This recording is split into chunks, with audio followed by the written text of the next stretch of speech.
जय जगन्नाथ।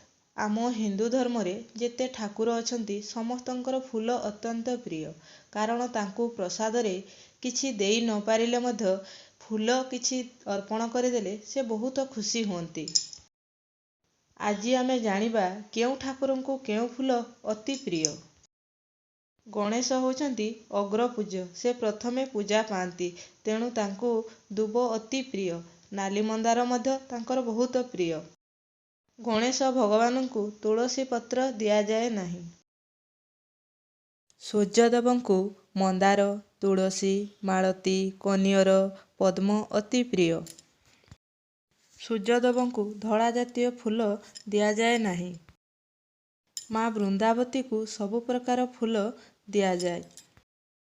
भगवान शिवंकु सुगंधित फूल और विषाक्त फूल अति प्रिय।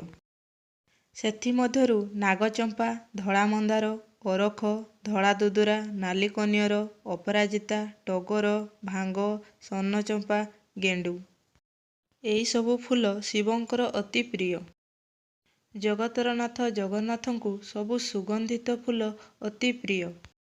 जगतर नाथ जगन्नाथंकु दयणा, स्थलपद्म, जलपद्म, तराठ, गंगशिउड़ी, धड़ा तुलसी, कला तुलसी, मल्ली, जुई, गोलाप, गेंडु सबु सुगंधित फूल प्रिय। हनुमान होउछंती शिवंकर 11तम अवतार आउ रामंकर परम भक्त, तेणु तांकु नाली मंदार, गोलाप, तुलसी, बेलपत्र अति प्रिय। ता सहित कनियर, पद्म, गेंडु मध्य प्रिय। शनिदेवंकु सबु कला रंगर फूल अति प्रिय, जेपरि ब्लू अपराजिता। भगवान श्रीकृष्णंकु मल्ली, पलाश, कृष्णतमाल, राधातमाल, तुलसी, गोलाप, चंपा अति प्रिय।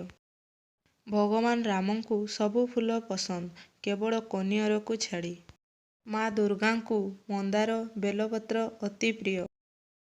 माँ सरस्वतींकु धड़ा फूल अति प्रिय, श्वेतपद्म, श्वेत गोलाप, गेंडु फूल। माँ पार्वती मातांकु धड़ा कनियर, धड़ा मंदार, बेलपत्र, अपराजिता, पलाश, चंपा फूल अति प्रिय। माँ लक्ष्मींकर प्रिय फूल होउची पद्म, ता छड़ा गेंडु, धड़ा कई, धड़ा कनियर, गोलाप, तराट अति प्रिय।